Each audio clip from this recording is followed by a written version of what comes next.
शेतकरी मित्रांनो, स्वागत आहे तुमचं आपल्या YouTubeच्या एका नवीन व्हिडिओमध्ये. तर मित्रांनो बघा, सरकारने जी आपली लोखंडी बैलगाडी तिच्यासाठी जी अनुदान योजना आली आहे, त्या अनुदान योजनेची आपण या व्हिडिओमध्ये सविस्तर माहिती घेणार आहोत. तर या ठिकाणी बघा 100% अनुदानावर सुरू आहे ही योजना आणि लगेच ऑनलाईन अर्ज हे पण सुरू होणार आहे. फक्त 2 दिवसात अनुदान मिळणार आहे. आता यांनी असं या योजनेमध्ये सांगितलेलं आहे. तर आपण या व्हिडिओमध्ये सविस्तर माहिती जाणून घेऊ.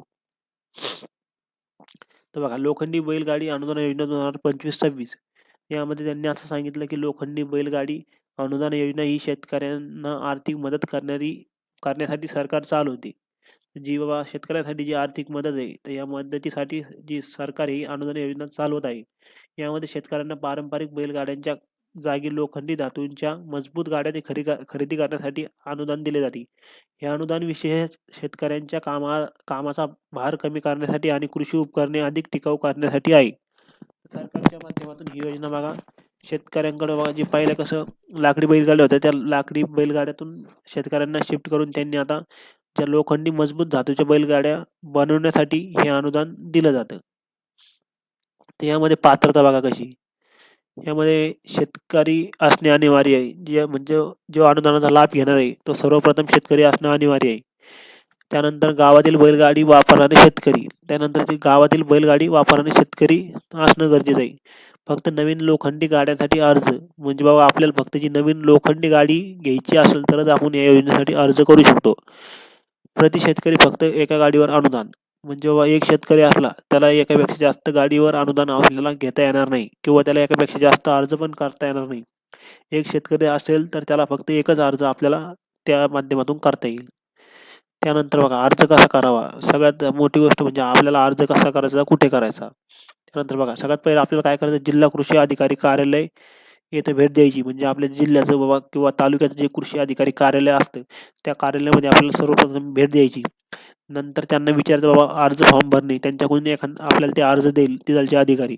त्यांच्याकडून तो अर्ज घ्यायचा आहे. त्याच्यानंतर तो अर्ज पूर्ण आपल्याला भरायचा आहे. त्याच्यानंतर ते जे काही ते कागदपत्र सांगतील, ते कागदपत्र संलग्न करून तो अर्ज आपल्याला तिथं सबमिट करायचा आहे. त्यानंतर अधिकारी तपासणी करून मंजूर देतात. त्यानंतर जो अर्ज आहे, त्या अर्जाची आपली छाननी किंवा बाबा त्याबद्दल माहिती घेऊन जे अधिकारी असतात, ते तपासणी करून आपल्याला नंतर मंजुरी देतात. त्यानंतर बघा, गाडीची खरेदीनंतर रसीद सादर केली की अनुदान बँकेत जमा होते. त्यानंतर आपल्याला मंजुरी दिल्यानंतर आपण गाडी खरेदी करायची आणि जी ते काही पावती असते, ते खरेदी केलेल्या गाडीची, ती गाडीची आपण तिथं पावती त्याच्यानंतर सबमिट केली, की आपलं जे अनुदान आहे बाबा, ते किती 50% का 70% ते जे अनुदान आहे ते आपल्या बँकेमध्ये जमा होतं. त्यानंतर त्यासाठी आवश्यक कागदपत्रे बघा, 7/12 म्हणजे जो आपल्या जमिनीचा 7/12 आहे. त्यानंतर 8चा उतारा बघा, 7/12 आणि 8चा उतारा हे यासाठी आवश्यक आहे. त्यानंतर ओळखपत्र, आधार, पॅन कार्ड. तर ओळखपत्रामध्ये आपलं जे काही आधार कार्ड असतं आणि पॅन कार्ड हे दोन्ही पण आपल्याला त्या ठिकाणी लागेल. त्यानंतर बँक खाते माहिती. म्हणजे बँक खाते माहिती म्हणजे आपलं जे कोणत्या बँकेत अकाउंट आहे, त्या अकाउंटची आपल्याला बँकची एक झेरॉक्स त्यांना द्यायची, जेणेकरून जे अनुदान आहे त्या बँकेमध्ये जमा होईल. त्यानंतर गाडी खरेदीसाठी रसीद पावती.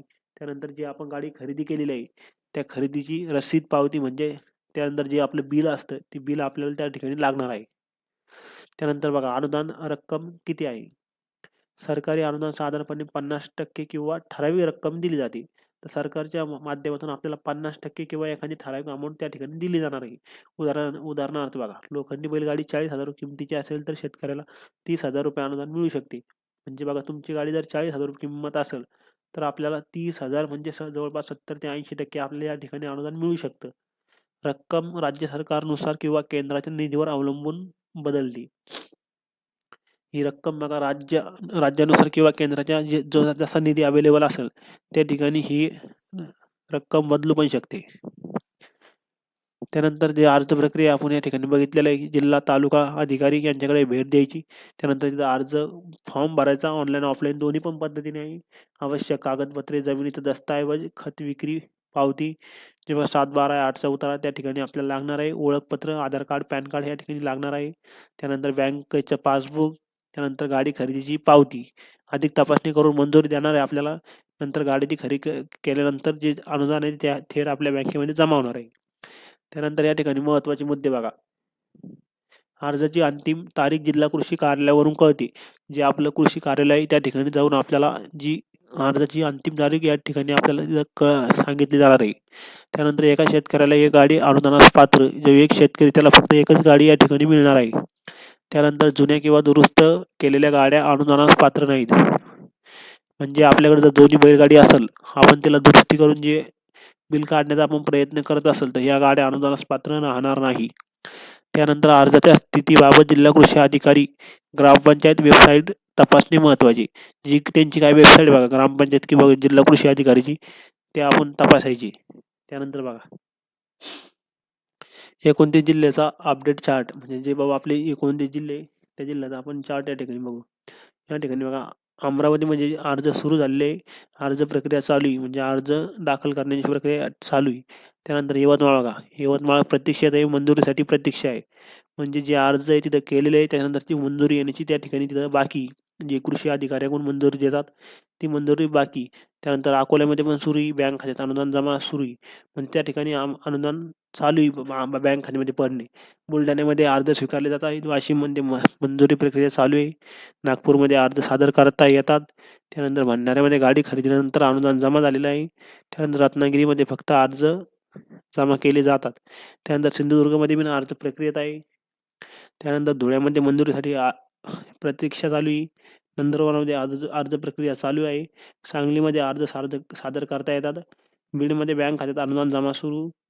त्यानंतर लातूर जिल्ह्यात मंजुरीसाठी प्रतीक्षा. उस्मानाबाद जिल्ह्यात अर्ज प्रक्रिया चालू. हिंगोली जिल्ह्यात अर्ज सादर करता येतात. परभणीमध्ये बँक ट्रान्सफर चालू. जालन्यामध्ये अर्ज स्वीकारले जात आहेत. त्यानंतर बुलढाण्यामध्ये अर्ज प्रक्रिया चालू आहे.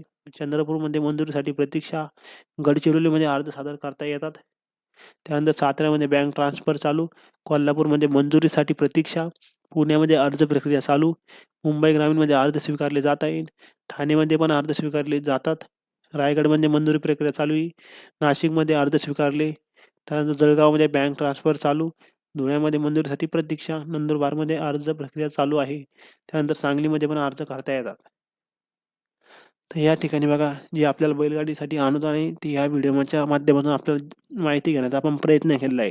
तर ज्या पण शेतकऱ्यांना तसा कोणाला अर्ज करायचा आहे, त्यांनी आपल्या जिल्हा किंवा तालुका या ठिकाणी त्या कृषी अधिकारी ऑफिसला व्हिजिट किंवा भेट द्यायची आणि तिथून त्यांनी त्याची योग्य माहिती घ्यायची आहे.